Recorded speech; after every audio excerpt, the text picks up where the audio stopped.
Popular Persistence Works book series, broadcasting the good news of the gospel of Jesus Christ from El Paso, Texas to the world and bringing you into God's presence. Experience the difference. You'll never be the same. Don't just watch TV, watch Persistence Works Television Network, PWTN. Hello, everybody. Welcome to today's show. This is a blessed day, and I want to welcome you to this special edition of Global Politics Today. I am your host, Bishop Vincent. Hey, this is a program that we have put together to be able to enlighten us as believers and as Christians especially, but generally just anyone, no matter your religion, to be able to be in the know of what's happening in the global affairs politically, and to be able to look at nations and cities and states to get to know what's happening. Sometimes we do get to talk with government officials or even military officers. But today's show is a solo show. I'm going to be talking about Brics. In case you don't know what's Brics, just stay tuned because we have a lot to learn today to know where the world is going and what's about to happen in our world, even as it's happening. So once again, I want to welcome you to this show. This is Global Politics Today. We are focusing on Brics, and it's brought to you by Persistent Works TV Network.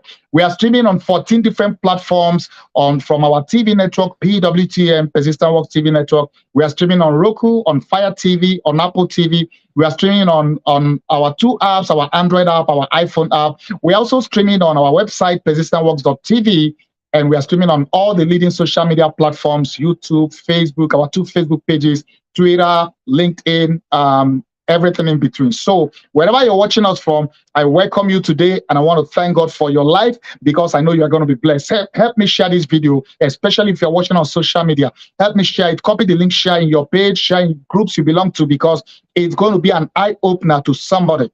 And also, if you're watching us on our TV network, just invite somebody to watch. And by the way, this will be available as video on demand after this show. So once again, I'm your host, Bishop Vincent. Now, let's get to the point. So we are talking about Brics today. And for those of you who don't know, who are not maybe aware of what's happening in our world, what is Brics? Brics is the acronym for a couple of nations that came together to form this bloc. It stands for Brazil, Russia, India, China, and South Africa. Originally, South Africa wasn't part of it, but they later brought them in. So they became known as the Brics: Brazil, Russia, India, China, and South Africa. Now, before I really get into talking about the Brics and what they stand for and what they are trying to achieve, we need to take a pull back to have a backdrop of what even led to they wanted to form this bloc of nations or organization and what they are trying to achieve or accomplish. Now, before this, the preamble to this will be an introduction, so to speak, of what I call the unipolar world order. In case you don't know, and in case you are not aware of what it is, you and I have been living in a unipolar world almost as far as you've been born. I don't know how old you are watching this, but for almost the past half century or more, we've been living in a unipolar world order. Now, what is unipolar? Let me give you a dictionary definition of what it is. In international politics and systems, a unipolar world order is a distribution of power in which, note this, only one state dominates the affairs, the economic, social, cultural, military, and influence over the globe. Let me read that again. It's a distribution of power in which only one state dominates the economic, social, cultural, and military influence over the globe. So what do we mean by the fact that we've been living in a unipolar world order, world system? It means that one world power, so to speak, the USA, or you say the Western world, which includes Britain, France, Germany, and all of those. So we can often use the Western world in a sense, or we can often use the USA. Now, it controls in unipolar world system, the one state that is in charge, so to speak, controls or dominates every sphere, economic. Now, do you know that everything about the economy of this world is run under a unipolar world system? What does that mean? That means that your finance sector, your banking system, everything is run and operated under a unipolar, under a one system that controls. If they say you live, you live. If they say you die, you die. And that is primarily controlled through an organization called the SWIFT. In case you've not heard of the SWIFT, SWIFT stands for Society for Worldwide Interbank Financial Telecommunications. Now, it powers most of the money transfer transactions, bank transactions. If you are in Africa, maybe in Ghana, in Nigeria, you are sending money to Europe. If you're in US, you are wiring money to, UK, to France, anywhere in the world. The SWIFT system is the main medium that kind of powers, controls, runs the whole thing. And that means that if you are outside of this system, although if you are outside of the system, like some banks, you may still function, but you are regulated, you are controlled by it. And the other power of this is that the SWIFT system is used to impose economic sanctions on nations. For instance, Iran or Russia, when they don't do the bidding of the unipolar, unipolar world order, the powers that be, when they cross their path, they do what they don't want, they impose sanctions. When they impose economic sanctions, that means they can't transfer money using the bank system because it's controlled by SWIFT and they call the shot. So it's as if you are shut out of the world. Those nations are shut out of the world economic system. And that hurts their economy. That's one of the greatest tools, I would say, the US or the Western world has against any of these nations, short of the military, because you can literally bring an economy to a halt, of a nation to a halt. It also controls a lot of other sectors that we won't be able to get into. But the thing is, the economic dominance is the SWIFT is a predominant tool that the Western world or the USA uses to dominate economically. Now, it also mentioned military. Now, you see, the military influence of the US is undisputably the most powerful. The US, let me just give you two quick facts about the US military. The US spends, like in this year, we call it FY, fiscal year. This fiscal year 2023, the budget for the US military is $1.77 trillion with a T. $1.77 trillion. That is a budget for. There are countries that don't have or spend up to that for the whole country, but that is the budget for the US military. The US military has over 750 bases around the world. 750. So undisputably, the US is the dominant military power around the world. I mean, countries like China, Russia are trying to catch up, but they are still far behind. So what does that tell you? The unipolar world order, the US military runs the show, and it's undisputable. I know that there are many other nations that have been trying to, play catch up, but it's going to be a while. Now, not only that, culturally, you see, and the thing is that whatever it is they choose to do or decide to do, the unipolar world system is as if everybody agrees. Look at the media. They control the media. Whatever narrative they want the media, the story you hear to be, that's what, whichever channel you turn to, it's as if they all got the memo. And whatever they want to agree on, whatever they want to say, you can hardly hear a dissecting view because they are all part of or controlled by the same system. Culturally, the same thing. Have you seen the things they are trying to push down? Like, for instance, an African country may say, hey, you know what, we want marriage between a man and a woman. And then you see the powers that be, the Western world, led by the US. And of course, because US in recent years has become more liberal and have adopted policies that I'm not exactly sure how to put it, but are like almost setting a wrong example. And when some nations say, you know what, we don't want to follow your example, hey, they hit them with a fine, they hit them with sanctions, they withdraw support and what have you. So that is what happens when you have a unipolar world where one state calls the shot, or one bloc, the Western world, calls the shot, or the Western nations calls the shot, and you agree, fine. If you don't agree, you are in trouble. And this has been the case. So from the economic to the social to the cultural to the military influence, they dominate in every area. So you see a situation where some nations are trying to do their own thing or just live by their own rules. If you don't play by the playbook of the powers that be, the unipolar, the guys that control, the nations that control the world order, you will be in trouble. Now, this has been the case. Many nations have had.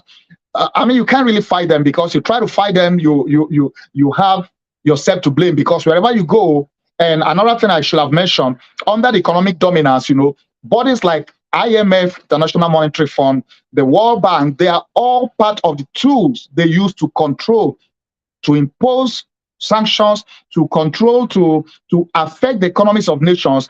And I know in many nations, many developing nations especially, IMF will always come out, the World Bank, hey, you need to adopt austerity measure, you need to devalue your currency, you need to do this, take out loan, to help your development, and you take out those loans and you can't pay back and you are stuck for life.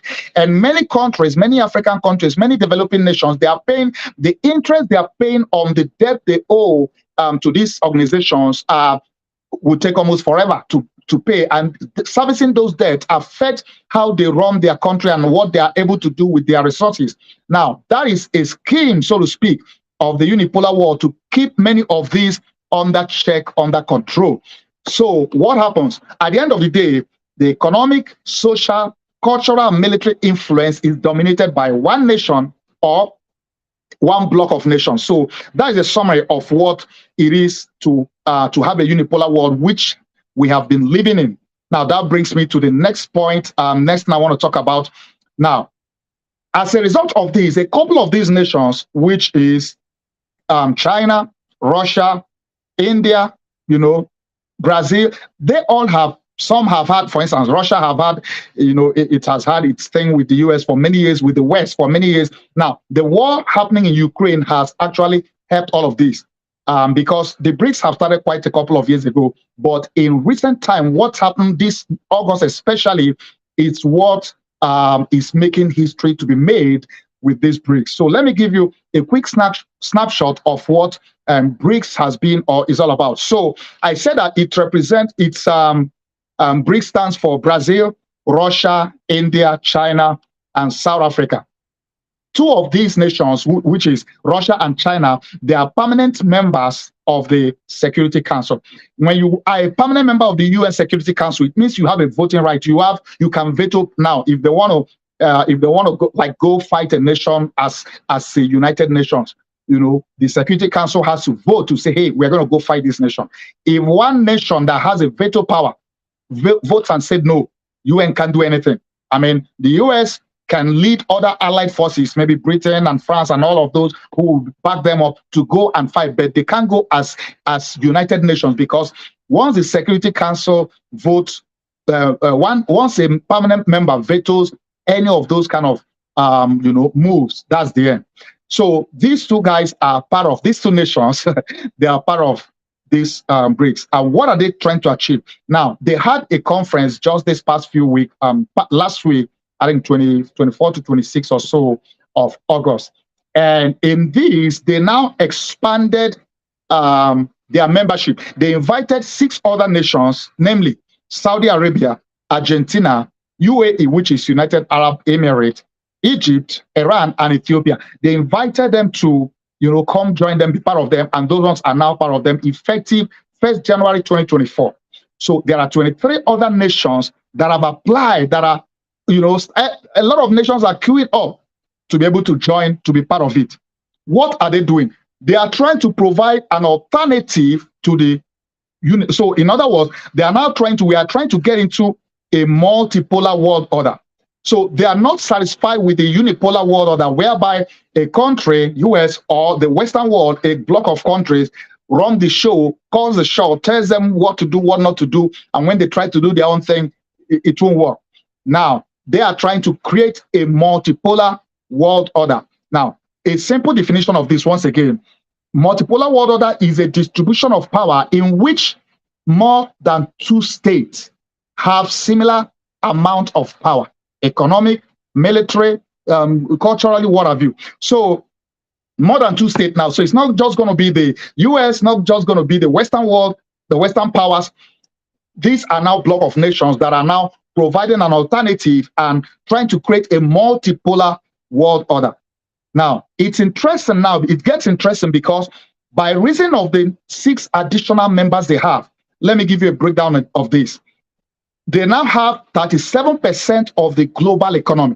Now, when you add the original, Brazil, Russia, India, China, and South Africa, then you add Saudi Arabia, Argentina, UAE, Egypt, Iran, and Ethiopia. They have a combined 37% of the global economy. Think of that.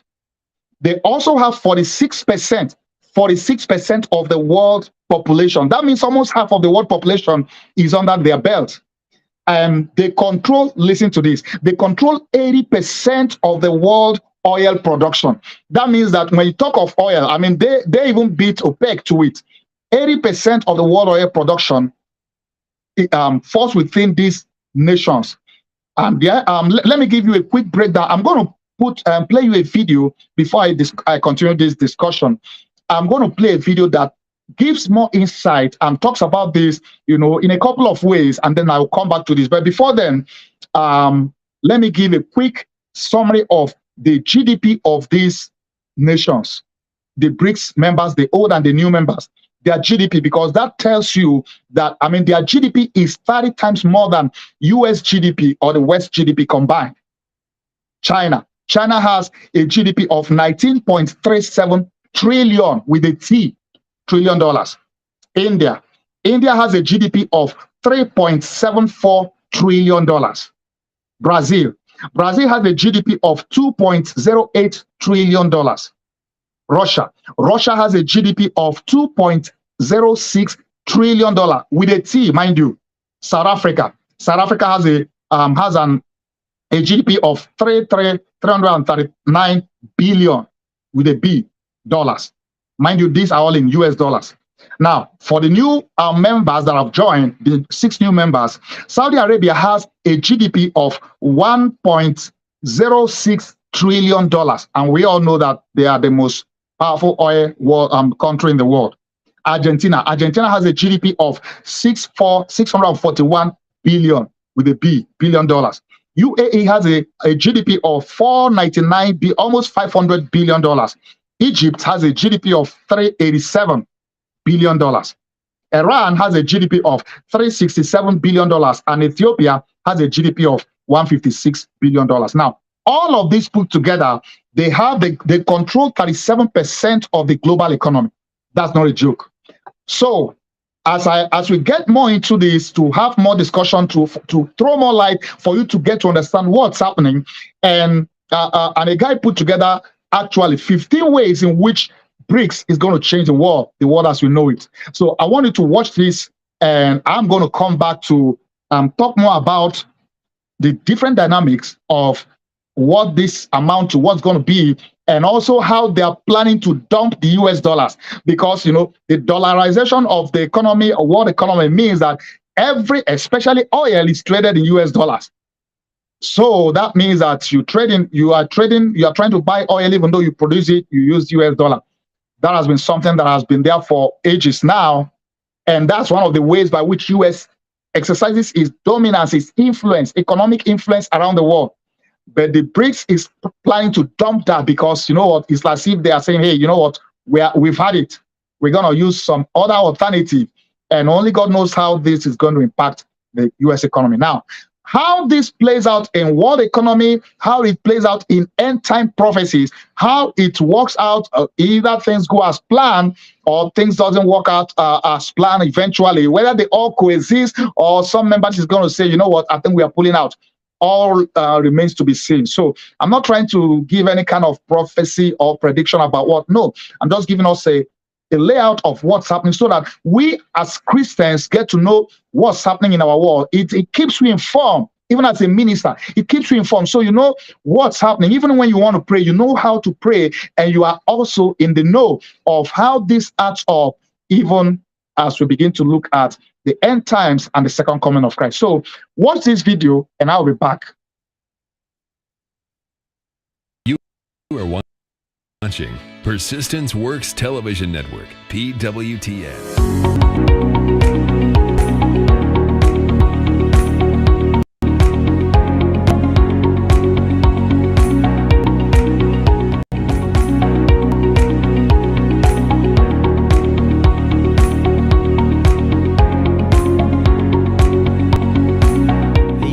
Brics group has no headquarters, no rule book, no procedures, no membership application process, but it's already changing the world. I've been talking to financial experts about the group, whose biggest members are India and China. Here are 15 things you need to know.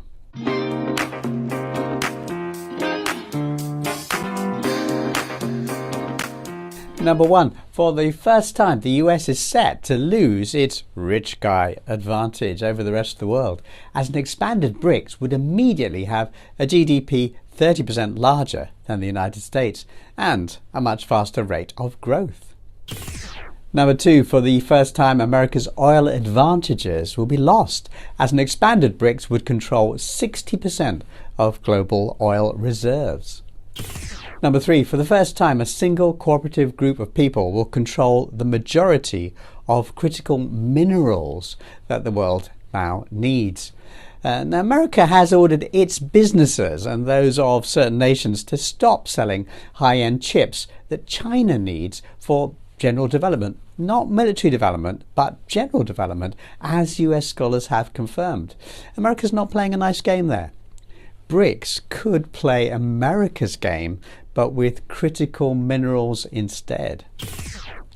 Number 4, for the first time, an international body would have a genuine mandate to speak for the people of the world.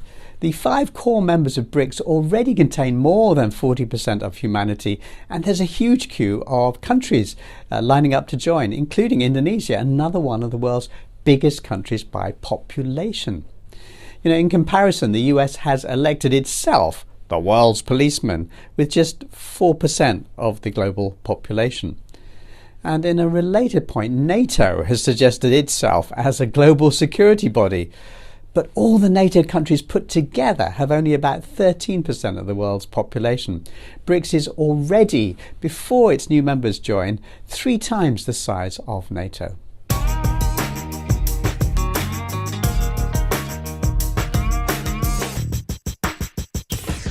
Number 5, for the first time, the people of the world have a chance to fix a massive problem. The global economic order is horribly distorted by the dominance of the US currency system. This has been a matter of frustration for decades. It was revealed this morning that 15 countries have applied to join the China-led New Development Bank, which is fighting for a fairer financial system for all of us.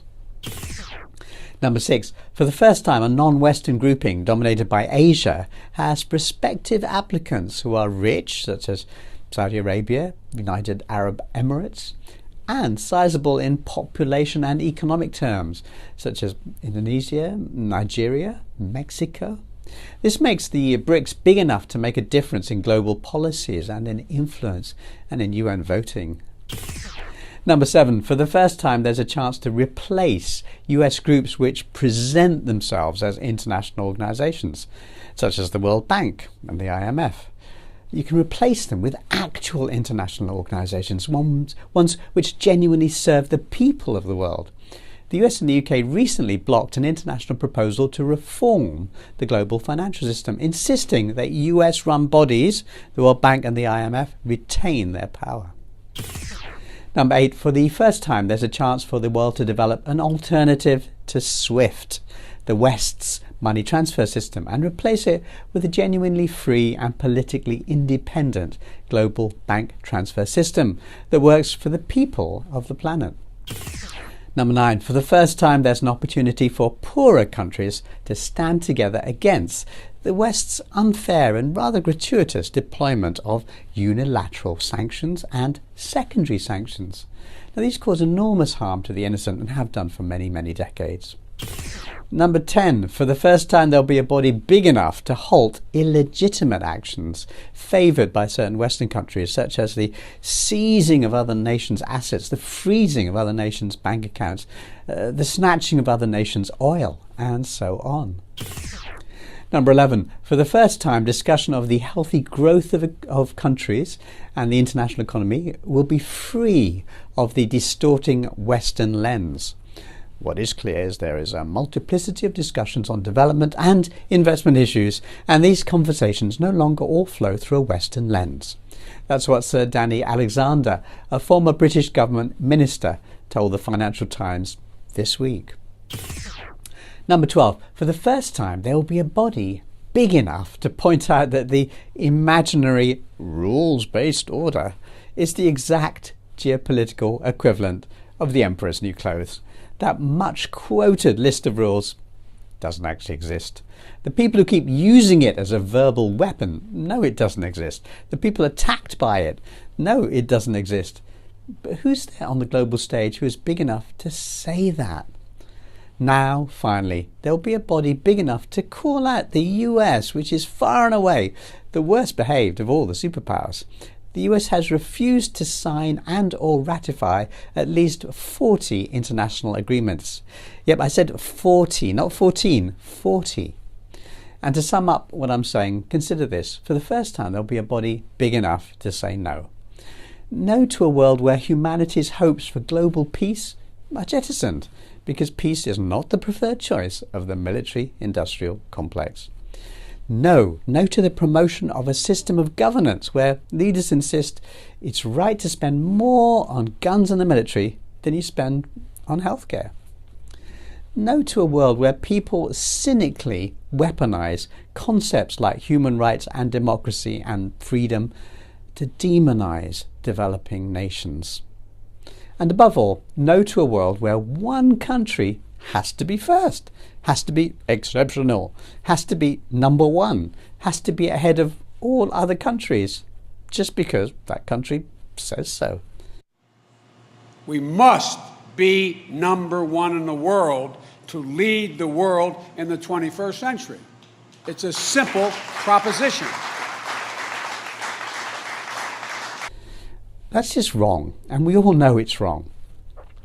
Now we have a chance to build a better world, a fairer world, a safer world, a multipolar world.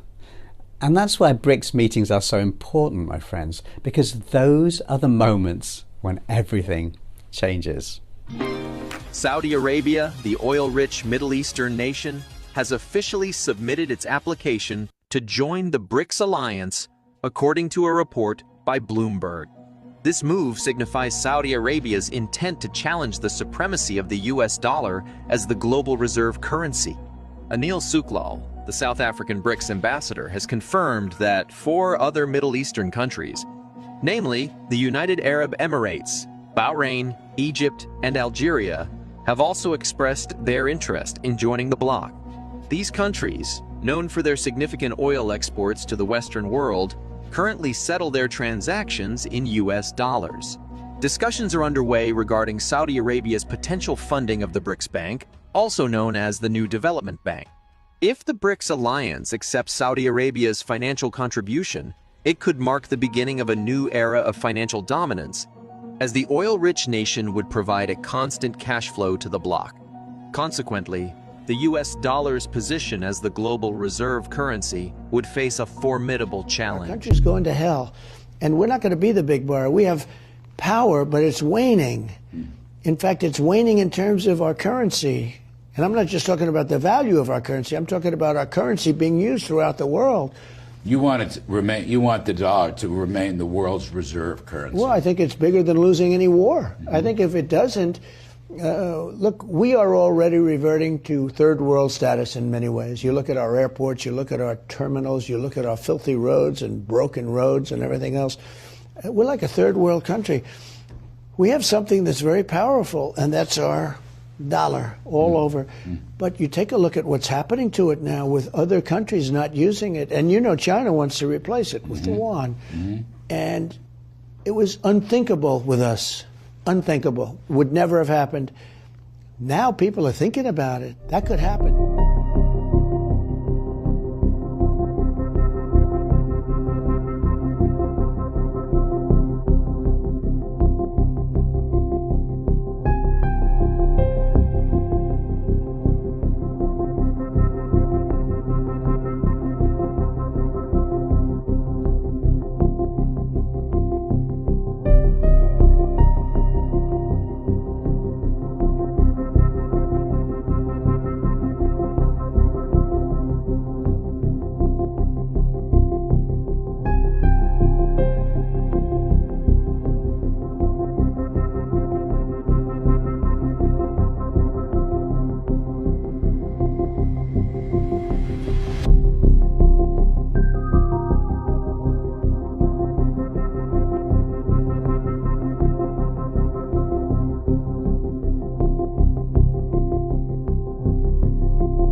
of the New York Stock Exchange today, and I asked the traders their thoughts on the BRICS countries coming together to create one centralized currency to replace the US dollar as the world reserve currency. And they literally laughed at me. About 90% of the foreign exchange transactions involve the US dollar. It absolutely dominates. Yeah, but Taylor, the BRICS countries are going to back their currency with gold. Good luck backing your currency with gold that the US owns 2 times as much as all of the BRICS countries combined. And yeah, Vladimir Putin and Xi Jinping, they're going to be able to make unanimous economic decisions. Okay, even if this was a legit thought, it isn't. The world reserve currency doesn't change overnight. The US passed the UK as the largest economy in the world in 1916, and the US dollar didn't become the world reserve currency until 1944. And it took a world war to change it. Let's put this one in. You're watching Persistence Works Television Network, PWTN. All right, welcome back. Well, you're watching Global Politics today, and today we are focusing on the BRICS.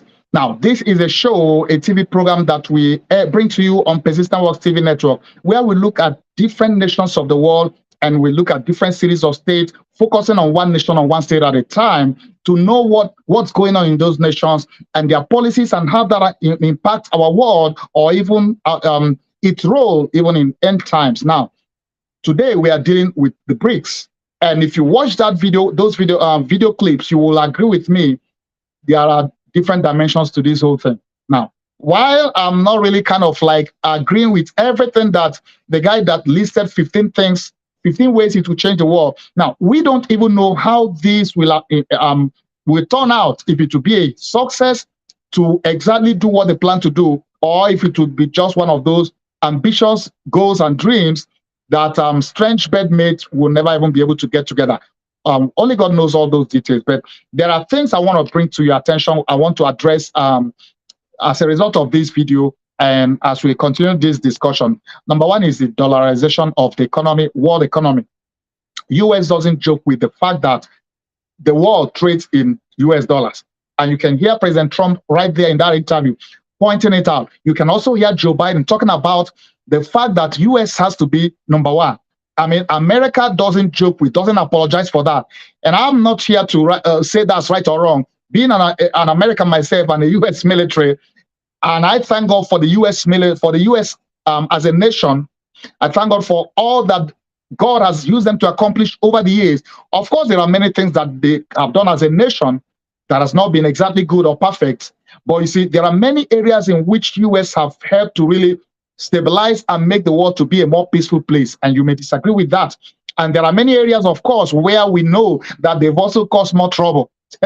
And there's always two sides of the coin. So, but that's not the purpose of this. I'm not here to defend us or the US also. But the truth is that they have been the unipolar world and have controlled the unipolar world order that we have all been and lived in over the years. But the reality is that countries like China, Russia, especially, and then maybe Saudi Arabia, Iran, they are not happy with that status, and they are not happy with the fact that dollar has so much power that they have to pay for the oil they sell or they buy, or anything they buy in dollars. Do you know that many of the wars that have been fought, of course, there may be the aspect of terrorism and all of that, but at the back, at the base, at the root of most wars have been the fact that oil and dollar have been at play. The heart of some of the wars, Iraq war, even Libya war, because these are wars or nations that, but left for themselves, they were planning to have an alternative to the dollar in selling their oil. Iraq and Libya especially. And now US doesn't joke with that. So when you try to replace the dollar and that plan goes far, it seems as if the US has a way of wanting to stop it by all means. But we will live to see how this plays out. We don't know how this all will play out. But the fact that the BRICS now control 37% of the global economy, they control 80%. I read 80%, even though the guy on the video said 60%, whatever it is, between 60 and 80% of the world oil production. That means that it may not be business as usual. If they get along well and their plans succeed, over time. If you watch that draft, that breakdown of the forecast that played in that video, you will see that by year 2028, the BRICS versus G7, you will see that there's going to be so much disparity that already the BRICS is already overtaking G7 or even G20. But by 2028, there's going to be a clear dichotomy. It's going to be so clear. The margin is going to be so wide because they have the population, they have the oil economy. I mean, talking of BRICS, they have the population, they have the oil economy, and mind you that, and they have the population, they have the global economy. I mean, 37%. Mind you that there are other nations that have queued up, that have put in application. 22 or 23 nations already are on standby. So by early next year, maybe many of them may be accepted, and that will mean that they may be the biggest bloc among other, world bodies that have different interests. So the issue of the dollar is a key reason, I believe, why they are trying to come together. And we know China has had, this is another takeaway from this whole thing. BRICS might have a lot of nations involved, but looking at it objectively, it also seems as if it's China's game plan for world dominance and to overtake the US. China, of course, Russia. Now, we'll get to Russia later. China is not happy with the fact that US is the world power, controls the world economy in a lot of sense. The dollar, everything is in dollar. They have worked tirelessly for years to overtake that, to change that. So BRICS may now be the platform on which they are able to do that. Because if that succeeds, that means that the world is not going to be trading in US dollars as much as it is now. It's not going to be the global reserve currency. I mean, you can see the concern that world leaders, President Trump and President Biden, you can see the two key propositions or points and concern they raise. That is a typical America. America wants to remain number one. America wants the dollar to remain number one. And the global, the heart of the world economy. And you see the guy also in that video that was that the guys in Wall Street are literally laughing and like, hey, you know what? They can keep dreaming. So it's true that some of these guys don't think it's something that will happen today, but maybe the groundwork is already being laid for dollar to be dethroned. So I wouldn't think they should really dismiss this with a wave of hand, because guess what? Nothing lasts forever. Once upon a time, the Roman Empire ruled and controlled the world and dominated the world for many years. But guess what? Not only if you read the Bible, if you read history, there have been kingdoms that have come and gone, and there have been rise and fall of empires, of kingdoms, and what have you. So nothing is impossible in this life, So I would think that the US should get its acts together, and that starts from having the right leadership. When you have the wrong leadership, a lot of these things, in fact, it can get even worse. The days of US glory and US power and dominance may be over. The days of the Western powers and their dominance and their control of the third world may be over.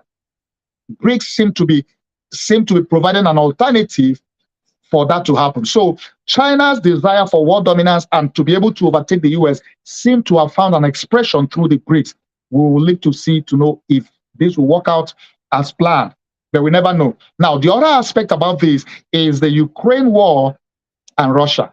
Now, if you follow global politics, world politics, you will know that this thing has been in the making for a long time, because through NATO is not Atlantic Treaty Organization. This was the body that, after the Second World War, that US and the Western world put together that say, hey, you know what?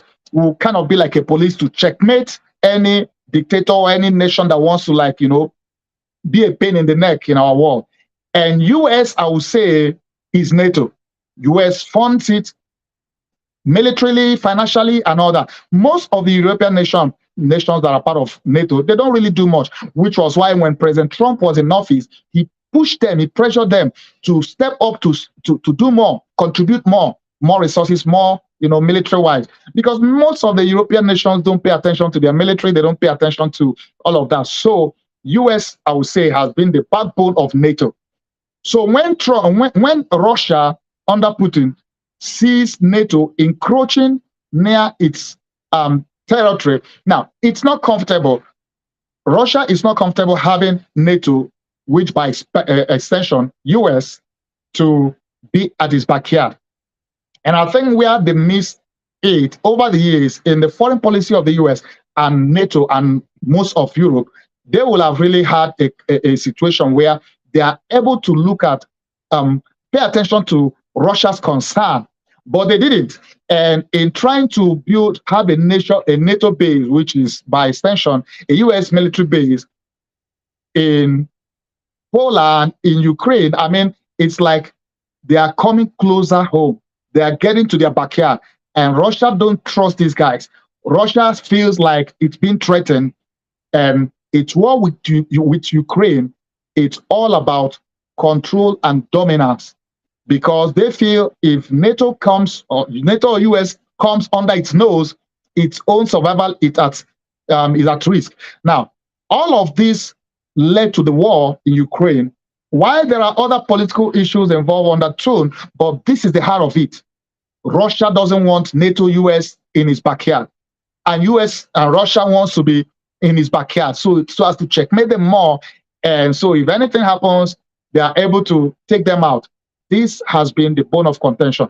While Ukraine is the scapegoat, so to speak, but at the end of the day, you see that there is something bigger playing out here. It's all about control. It's all about dominance, which goes back to the unipolar world order, whereby the Western world, led by the US, wants to have and remain in control of everything, every area, that every nation, you either agree with them or you are taken out. Now, Russia now sees Brics as an opportunity. So not only China has its own agenda, Russia also now sees Brics as an alternative, a bloc that he can use to checkmate the West. In other words, mind you, remember that Russia has also been sanctioned. Of course, Iran has been sanctioned. Other countries in the past has been sanctioned when you don't do the bidding of the unipolar world order, US, the Western powers. At the end of the day, Russia now sees the bloc, this Brics, as an alternative, as a way by which they can actually fight back, so to speak. So that even if you sanction me, hey, you know what? I don't really care. Because now the new development bank they are setting up, if all things goes well, they won't really need the SWIFT anymore. They won't really need the Western banking system, because they will be able to do you can sanction them all they want. That doesn't affect them, because they are going to trade in their own currencies. They don't need the dollar no more. They're going to be able to use their own bank, new development bank, and their own system, an alternative to the SWIFT, to do whatever transactions and money transfers that your sanction won't have any effect on them. So in other words, the powers of the Western world or the US is going to be weakened to fight against the rogue nations, if I use the word rogue nation in quotes. And you see that the war has extended beyond Ukraine, Russia, because the whole of Europe is affected. You know that as the war started, they sanctioned Russia. And in sanctioning Russia, Russia fought back. Russia supplies Europe with over 40% of its energy. And I've always said to myself, Europe is in a situation where they are more concerned about global warming and not wanting to touch the environment, and yet they are drowning in a lot of areas whereby you have resources, you don't want to use it, but you want to get from somewhere else. Russia has been a major supplier of energy to Europe for years now. So this war have exposed Europe and their vulnerability, because Russia literally cut energy supply to them. In fact, some nations, a nation like Belgium, for instance, they literally, their parliament also, they kind of like pass a resolution that, hey, you know what? Because they were trying to sanction Russia. And one of them, I remember, said, we can't punish ourselves in the name of punishing somebody, because if you sanction him, Russia, at the end of the day, we will feel the burn the more, because much of their energy comes from there. And if Russia hits back, they are going to be in trouble. And already many of them are in trouble already. You can see energy costs and oil have skyrocketed across Russia. I know it's a global, everywhere around the world, energy price and gas price is up, but it's worse in Europe because Russia have cut their supply of gas. In some cases have stopped, some cases have cut the supply of energy, of oil to many of those. So now they are looking for an alternative, which brings us to Africa. What's happening in Africa is not a coincidence. You see, Europe has an alternative to be able to get energy, oil, gas from Africa. We are in Africa, starting from Nigeria to nations like Niger, to nations like, all of those nations that have oil and are willing to export it. And that is where the politics shift to Africa. And by the way, as I speak today, a military coup took place in Gabon, another former French colony. So when you see this happening, so at the end of the day, Africa as a whole, especially Francophone Africa, somebody once asked me, what's Francophone? Francophone are those African nations that were colonized by France. Many of them have been.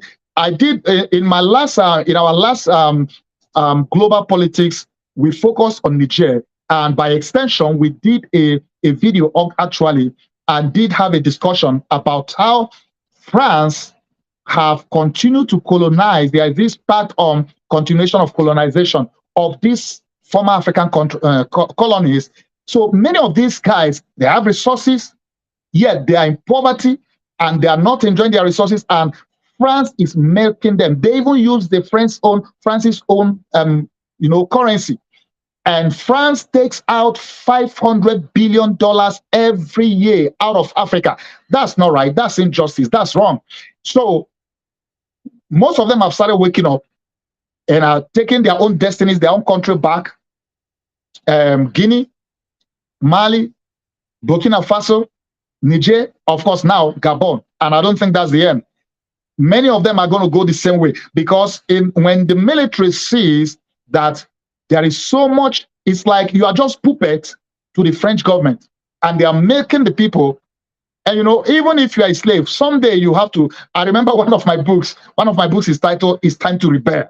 Although I talked about the spiritual aspect of where the devil keeps people in slavery and you are in captivity, he's doing whatever he wants with you. A time comes when you rebel against the enemy's oppression, slavery, and come to the point where you are able to accept God's grace, God's gift of salvation, of redemption, and freedom to free yourself and to get off the slavery of the enemy. If you don't rebel, guess what? You could remain in slavery forever, all your life. So when you push people to the wall, they have to fight back. For instance, in Gabon, Gabon, where the coup just happened, the president has been in office since 2009 after his father died. His father was in office for 47 or 42 years. So that family has been in office for a combined 58 years of their 60 or 60-something years of independence. Why wouldn't somebody overthrow them? I mean, that's not democracy. People can that's democracy. And a country like Nigeria have no moral right. Nigeria's president, Bola Ahmed Tinubu, and also ECOWAS, who also has ECOWAS, has no moral right to challenge those who overthrow government in their country because he came in an illegal way. He stole the mandate. The mandate of the people is not Bola Ahmed Tinubu. He stole the mandate. He rigged, he bribed his way through, he killed, people were killed. These things videos are all out there. We all saw and followed and knew what happened. So he has lost the moral right to even challenge or to question or to say, oh, you can't do that. What the military guys have done in Mali, in Gabon, in Chad, Chad had theirs a longer time ago. In Niger especially now, the Nigerian president has no moral right, has no authority to challenge them because he has done even worse. They didn't kill people, they just took over power. But Bola Ahmed Tinubu, his boys, he killed, he instructed people to snatch the boss, run away with it, kill if possible, for him to be president with all the manipulations that happen.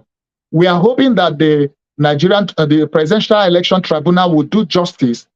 But if that doesn't happen, listen, if the military boys decide to say, hey, you know what, we are taking over because this is not right, how will you blame them?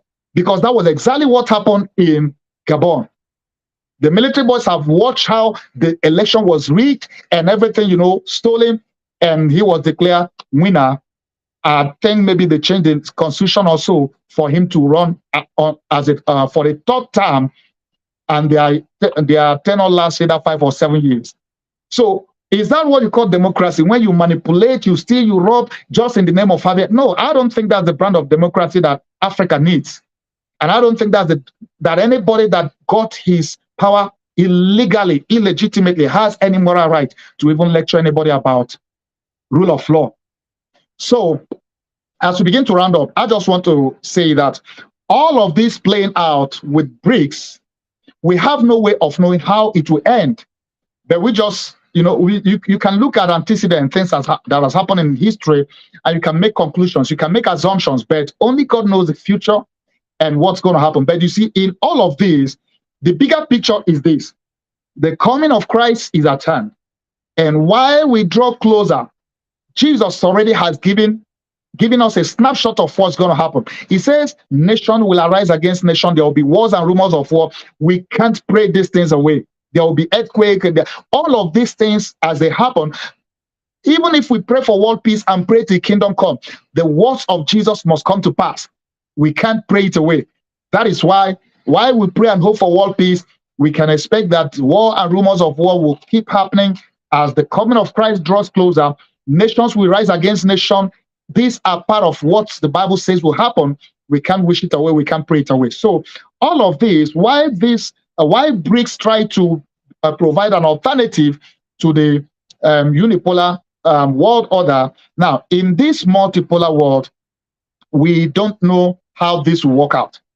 China, Russia, India, are they going to be good bedmates, strange bedmates? Are they going to be able to put aside their differences for a long time? And Iran and Saudi, some of these people have differences already, but by themselves. Saudi and Iran don't see eye to eye. India and China also often have their issues, and other nations that will be joining eventually. So you will see that these may be strange bedmates, but they may put aside their differences to be able to work together to provide an alternative. And you see, the coups in Africa is primarily because they are now seeing an alternative. So most of them are seeing Russia as a new partner, an alternative to the French colonial masters who have exploited them for years. And the fact that Russia is in war with Europe, and the fact that Russia sees Europe as trying to use Africa as an alternative to getting energy where they fail to get from him, Russia's mission is now to go, make sure that African government, the new ones especially, kick out France and kick out most of the Western powers. It's already happening. They've kicked France out in Mali, in Burkina Faso, and Niger now. And that's already, if you follow world news, you will know that is what's happening right now. They are trying to, France have refused to leave their embassy, the military, but the Niger government and the people have threatened that they are going to kick them out by force if need be. They've cut power and water to the embassy. Now, at the end of the day, you see that the people have the final say. You can't, as a world power, as a colonial master and whatever, you can't come and impose yourself, impose your authority and insist that this was going to happen. No. They are a sovereign nation. What's best for them should be determined by them. You can come as a partner, not as is a colonial master. That was in the past. So now Russia is providing serious backup, economic and military. If you don't know, there was a recent Russia-Africa summit that happened recently. And that is all part of Russia's inroad to Africa, which at the end of the day is going to end up making the West, Paris, France especially, to be kicked out and to be losing a lot of ground. So maybe Russia may be the new partner for Africa in a lot of ways. And there are maybe many of these countries we may be seeing more coups whereby they're going to say to the West, we don't need you anymore. Oh, welcome Russia. Now, how all this plays out, we don't know, but we are hoping for the best. So I just wanted to share some of this to let you know, for those of you who maybe you've been hearing about BRICS, you don't know what it is or how it plays out in world economy, in world politics, and also how it's even intertwined with end times and as we await the coming of Christ. But I believe we as Christians, believers, even as ministers, we should be in the know. We shouldn't bury our head under the sound like the ostrich and pretend that all is well. Oh, I don't really care what happens. No, we need to care. We need to know. We need to be aware of what's happening in our world. That's why I bring this global politics edition to our TV network. So I'm hoping that you have had some insights, and there are discussions. There is always different views, opinions. You are also right to hold whatever opinion. You may disagree with some of the analysis I've given or some of the videos you've watched, but whatever it is, hey, it's a free world. You are free to hold your opinion, but in any case, let's see how it goes, and we pray for the best and for the peace of the world. And I believe that God has the final say in all that happens in the world affairs. God has the final say. God is going to come. His end time plan for humanity, for mankind, is at play, and is going to play out no matter what. Even these nations and world leaders, many times they will actually be acting out the script that God himself has put in place, even without them knowing it. So we should rest and trust in the fact that God our Father, he has the final say. He knows what we can't give him a breaking news. Everything that is happening, God is aware. It's not a surprise to him. But I believe personally that all things is still going to play into the overall scheme of God and his end time plan for us, for humanity, and for us as believers. So this all means that we should get closer to God, stay more connected with our God, be prepared, because all these are pointing to one fact or point, that the coming of Christ is getting closer. We don't know when and how, and we don't know how close it is, but the world affairs tells us that he's almost at the door. That means we should be ready and we should be prayerful, because Jesus is coming soon someday. Well, I hope you've been enlightened, blessed, and inspired by today's edition on the BRICS. So join me next week in another edition as I talk about or bring to you another interesting nation that we'll be talking about in global politics today. Focus on whatever we'll be focusing on next week. So find out. So, well, thank you so much for your time. Please do share this video. Let it be a blessing to somebody. Let it open the eye of someone else. And I will hope to see you again next week. Remember, we do have our online Persistent Works online prayer that comes every day, daily, Monday to Friday. So do join me Monday to Friday. And also, if you have not followed my book series, I do have Persistent Works book series that comes every Tuesday. I talk about my books. So don't miss out on that too. If you miss out on any of those, you can always watch on video on demand session of our website, of our app, and on Roku, Fire TV, Apple TV, or you can just scroll down my social media page and you can find and watch them. Now, on every Thursday, I do have guests that I invite to talk about their work with God and their experience, their success, and how we can glean from their experience. So don't miss every Thursday. Interesting guests I do have. They will be a blessing to you. Well, let me encourage you, invite you to download our app. If you have not downloaded our Persistent Works app, you are missing out a lot. Please download our app. My goal is to have 100,000 downloads. We have over 12,000 so far. We still have a long way to go, but before the end of this year, I'm trusting God will get there. So help us get there. Now, if you have Roku, download or add us as your favorite channel, so that when you're on the TV, you can easily, click to watch without going to search for us. Add us on Roku, on Fire TV, on Apple TV. Now, follow me we have a presence in all the leading social media platforms. So subscribe to my YouTube channel. If you're watching this on YouTube and you have not subscribed, subscribe to my YouTube channel. Now, follow me on Facebook, on Twitter, on LinkedIn, on TikTok, on Instagram. Follow me across the board. My goal is to have 1 million followers this year across the board, and we are getting there. We have over 100,000. So do follow me across the board. Glory to God. Well, every other announcement I'll be bringing to you in other editions tomorrow also.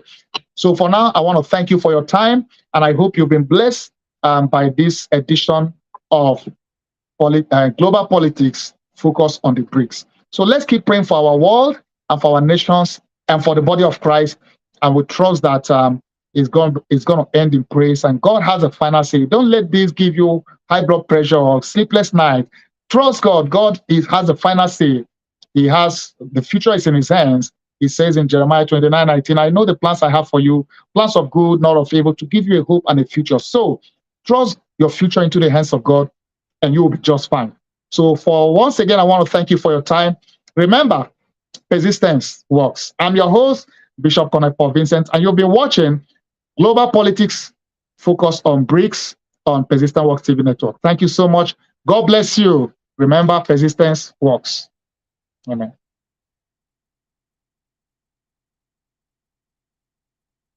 Watching Persistence Works Television Network, PWTN, founded by Dr. Paul N. Vincent, preacher, teacher, and prolific author of the popular Persistence Works book series, broadcasting the good news of the gospel of Jesus Christ from El Paso, Texas to the world, and bringing you into God's presence.